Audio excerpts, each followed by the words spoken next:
maintenant, nous allons passer au deuxième temps de cet après-midi qui est une démonstration. Voilà, donc vous allez avoir une démonstration d'une start-up qui s'appelle Polymni Studio. Et donc j'appelle sur scène Nicolas Bertrand.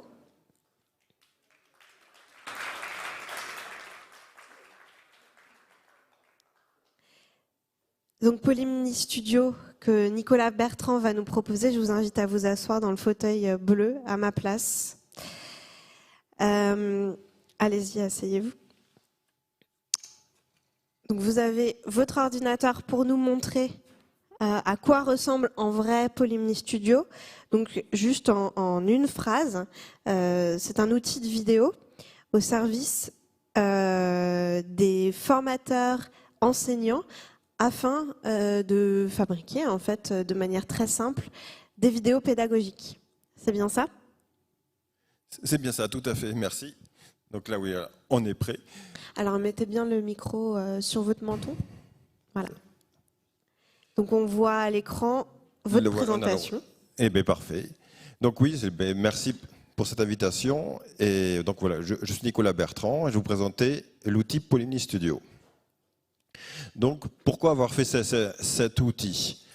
On a constaté que même en 2022 maintenant, il n'y avait pas d'outil pour réaliser des vidéos pédagogiques de manière claire, simple, parce que souvent c'est difficile, c'est chronophage, ça prend trop de temps et on s'adresse aux formateurs, aux enseignants et on se dit que ce ne sont pas des spécialistes en vidéo et on a toujours ce problème de réaliser une vidéo pédagogique, c'est compliqué, c'est long et surtout ça a été appuyé par la crise Covid qui nous a donné un élan, soyons clairs, qui a montré ça, qu'effectivement il manquait beaucoup d'outils. Donc c'est la promesse de l'outil d'être un outil libre, simple et rapide et peu coûteux pour produire ces vidéos. Donc le produit existe maintenant depuis 2020 et on a atteint les 5200 utilisateurs.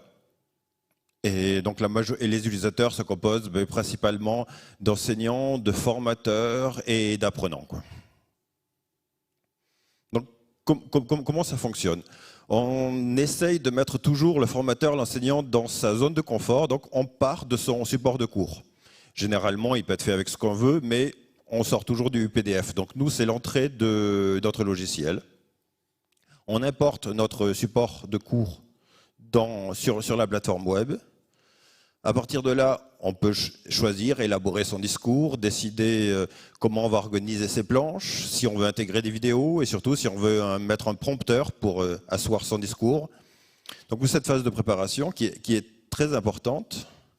Et ensuite, on a le choix de pouvoir s'enregistrer, d'utiliser une webcam qui est celle de mon laptop ici ou de votre laptop, ou bien via la même interface, de pouvoir se connecter dans un studio fond vert, un studio audiovisuel ou quel que soit l'équipement qu'il y aurait dans un établissement.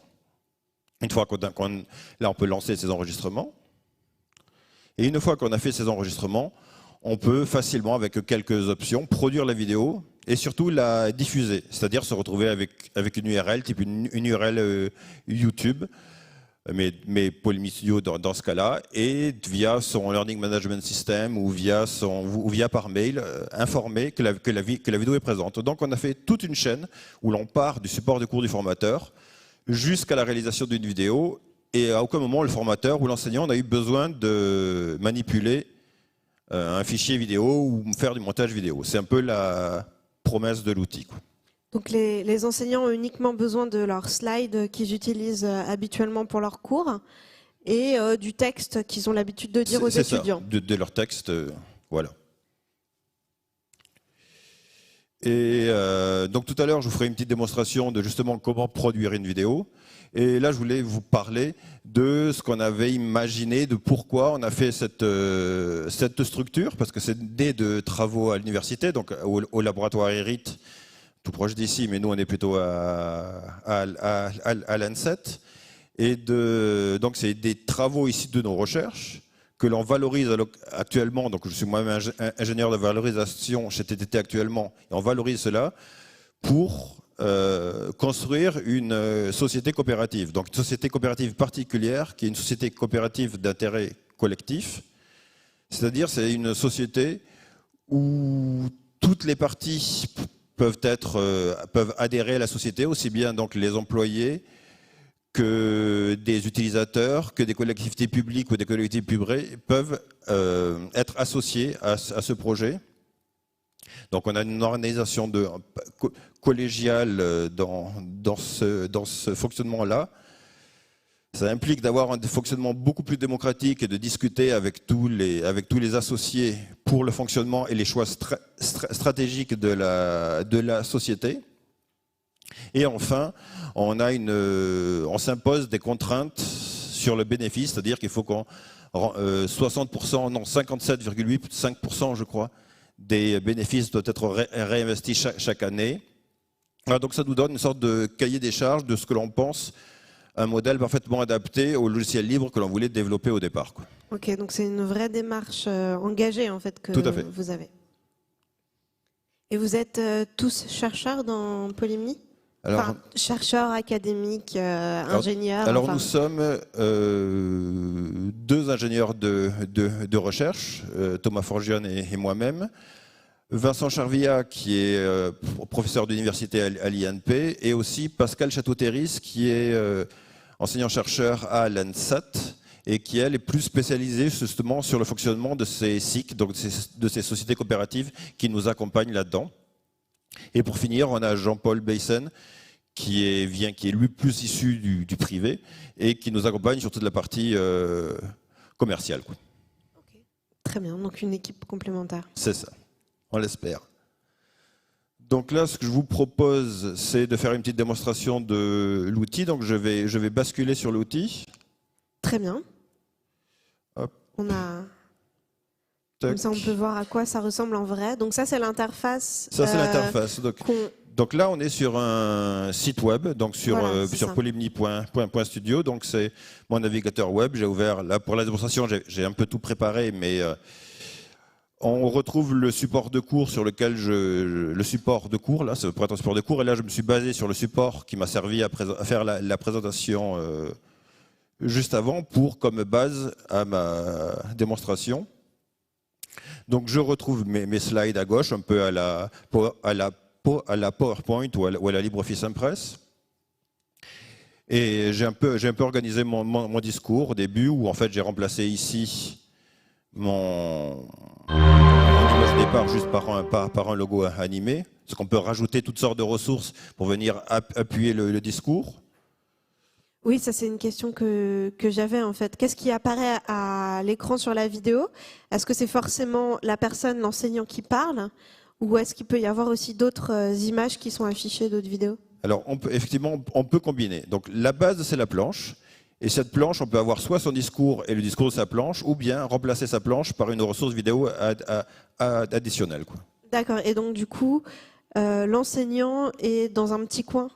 C'est ça. Okay. C'est ce qu'on va faire. Le visage. Okay.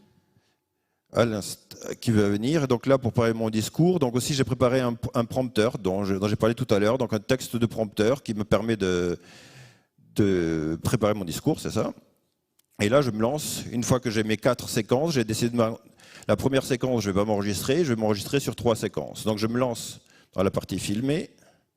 Hop, là, je me retrouve avec une interface où j'ai tout en haut le prompteur qui va me dire ce que je vais...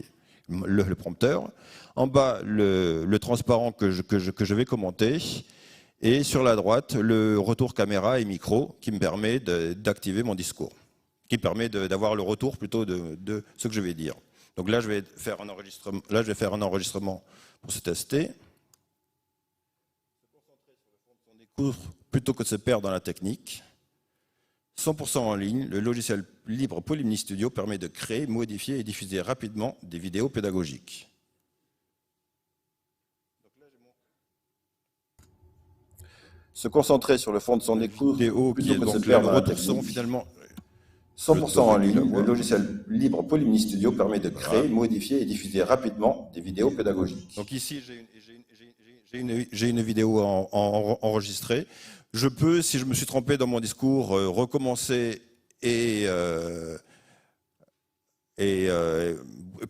plusieurs fois. Et donc facilement, si je me suis trompé, revenir et modifier mon propos. Là, je vais illustrer un exemple de propos sur plusieurs... où je vais avoir plusieurs slides sur lesquels je vais parler. Donc là, ce serait juste une démonstration rapide. Donc, il suffit de charger une présentation PDF sur la plateforme et de se lancer. À l'aide d'un prompteur, on choisit ses mots.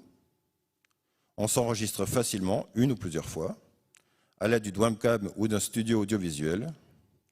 Pour finir, la vidéo est produite et diffusée. Les données produites sont sécurisées. Les diffusions des vidéos sont maîtrisées. Ok, donc là, la vidéo est terminée. La vidéo est terminée. Ok, et qu'est-ce qui se passe ensuite? Donc maintenant, je valide ma vidéo. Mettez bien le micro. Je valide ma vidéo et voilà. Donc je pense que et là, j'ai finalement dit, bon, mais finalement, la dernière partie de mon cours, j'ai pas envie de la traiter maintenant parce que j'ai des contraintes de temps, là, par exemple maintenant ou en général. Donc je décide, bon, mais finalement, le dernier enregistrement, je l'enlève. Et maintenant, j'ai mon enregistrement et je peux dire, je produis mon contenu. Et donc on peut voir la vidéo tout de suite? Voilà, on peut voir la vidéo. Hop, je vais juste positionner une tête parlante ici, une tête parlante là où j'ai le choix de la mettre un peu où je veux, ou de ne pas la mettre d'ailleurs. Et je produis ma vidéo.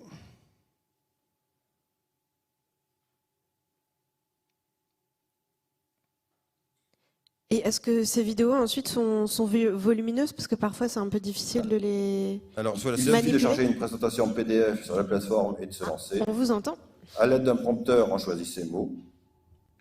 On s'enregistre facilement, une ou plusieurs fois, à l'aide du webcam ou d'un studio audiovisuel. Pour finir, la vidéo est produite et diffusée. Les données produites sont sécurisées. Les diffusions des vidéos sont maîtrisées. Super. Donc, voilà. Et donc une fois que l'on a ça, on peut effectivement revenir, remodifier sa vidéo et surtout on peut la publier. Donc ça veut dire que ça répond à la question du poids de la vidéo. C'est que vu que c'est une chose à laquelle on a fait particulièrement attention dans le projet, c'est de jamais avoir à manipuler de fichiers vidéo. Donc ça veut dire jamais avoir, si on veut, on peut tout à fait récupérer le fichier vidéo, mais de jamais avoir à manipuler un fichier vidéo qu'on mettra sur son ordinateur, que l'on enverra sur un autre truc. Toujours avoir le fichier vidéo sur le serveur Polymni et n'échanger que des URL dans lesquels on a un streaming adaptatif derrière, qui sont les travaux de thèse de Thomas, qui nous permet d'avoir un flux de vidéos le plus léger possible et adapté aux fortes bandes passantes évidemment, mais aux faibles bandes passantes aussi, quoi. Très bien. Eh ben, je pense que ça sera utile à beaucoup d'enseignants et beaucoup de formateurs. Le temps tourne, oui. Donc on va s'arrêter là. J'espère que cette démonstration vous a plu. Donc voilà, l'exemple parfait de développement à l'université par des chercheurs, à la base pour des chercheurs, et qui finalement sort des murs de l'université. Merci beaucoup Nicolas Bertrand. Merci, au revoir.